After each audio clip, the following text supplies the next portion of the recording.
Po kelerių metų pertraukos rajoninė žiemos sporto šventė sugrįžo į Šventos dvarvietę, kur ilgą laiką ir vykdavo.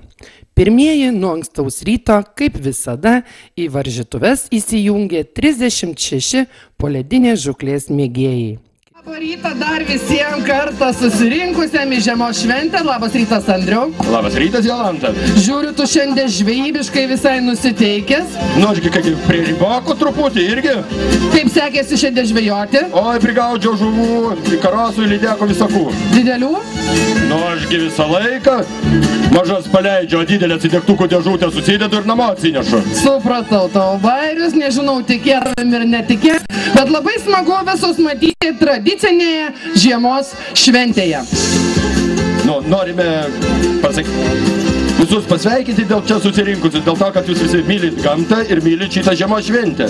Taip, na, o su šventės proga noriu jūs pasveikinti ir kviečiame į sceną Švenčionių rajono merą Vytautą Vigelį, Švenčionėlių urėdijos urėdą Naurį Jotautą ir Sirvetos regioninio parko direktorę Romualdą Baranauskienę. Labadiena, mėly švenčioniškiai. Malonu jūs matyti šiandieną čia susirinkusius į šią šventę. Na, pažiūrėjau, kad šitoje vietoje pakankamai senai mes nebuvome susirinkę. Tai buvo parke Švenčionyse, tai prie Belio ežero, tai prie Beržuvio.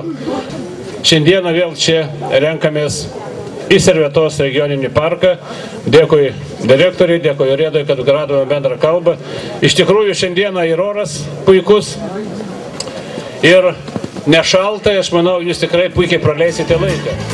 Mėly žiemos šventės dalyviai ir svečiai, mums visiems labai malonu sutikti jūs Sirvetos regioninėme parke.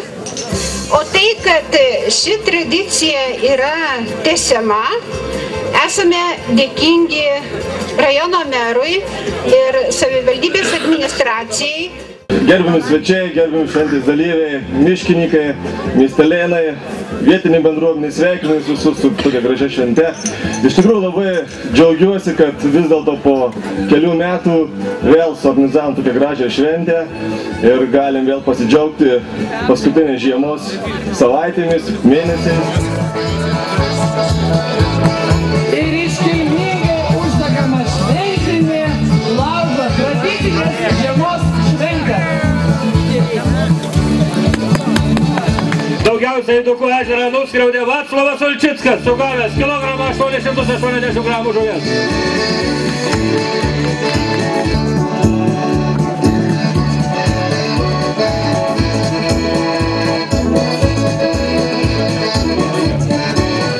Antrą vietą sugavęs kilogramą 500 gramų užėmė Rimantas Čibiras.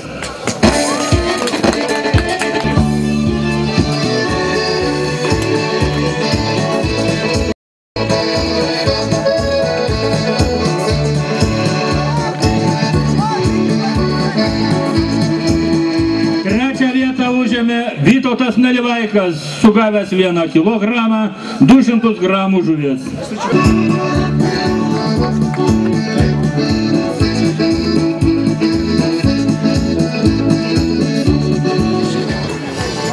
Kaip taisyklė visų kalbama lygybė, brolybė, teisingai moteris irgi išsireikalavę yra lygios teisės ir šiandien lygiai su visais vyrais ant Aidukų ežero bandė suvilioti ešerius ir kuojas. Į pagrindinį trejetuką dėja nepakliuvo, bet mes moterų užmiršti negalime. 630 gramų žuvies sugavo Elina Bartaškienė.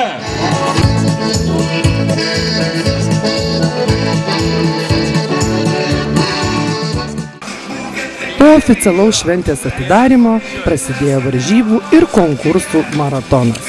Į kovą stojo slidininkai,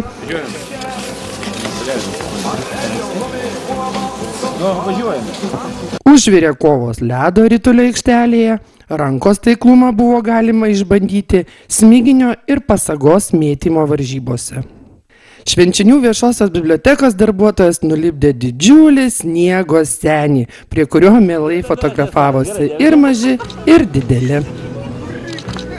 Trečioji vieta – Karolis Misiūnas. Kviečiame į sceną atsiimti medalį garbingą.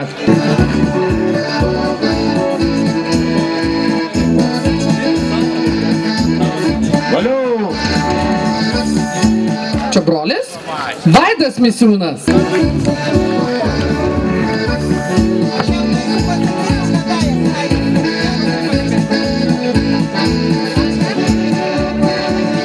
Na ir slidinėjimų pirmoji vieta – Andrius Pošiūnas.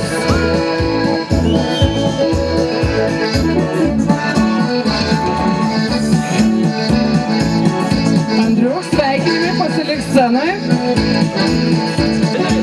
Na, dabar tu. Ir moteriškų varžybų nugalėtojas.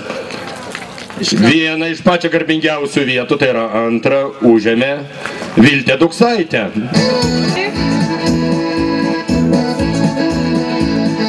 Pasilik scenoje. Na ir pati garbingiausia. Ir pati garbingiausia vieta Vida Vilutienė. Švenčionėlių kultūros centras. Aplodismentai.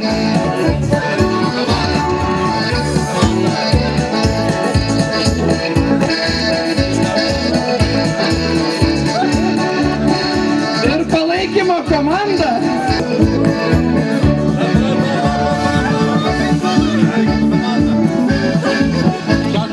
Tikra atrakcija tapo rąsto pjovimo varžybos.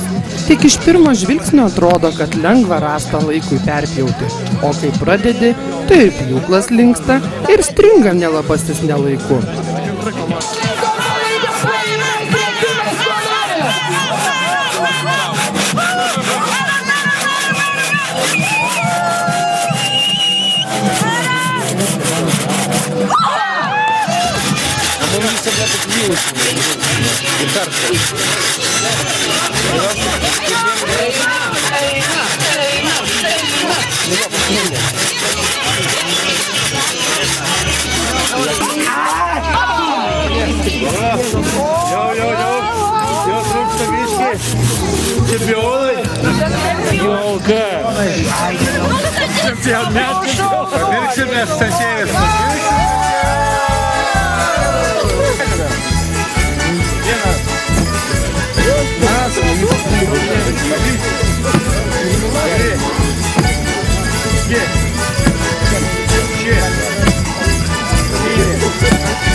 Šventėje užteko veiklos visiems. Kas džiaugiasi laimėtais medaliais, kas vaišinosi kareivišką košę ar žuvienę, bet visiems ko gero svarbiausia buvo gera nuotaika.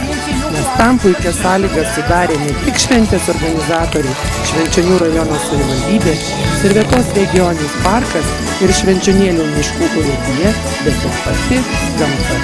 Nes oras buvo išties švelnus ir žiemiškas.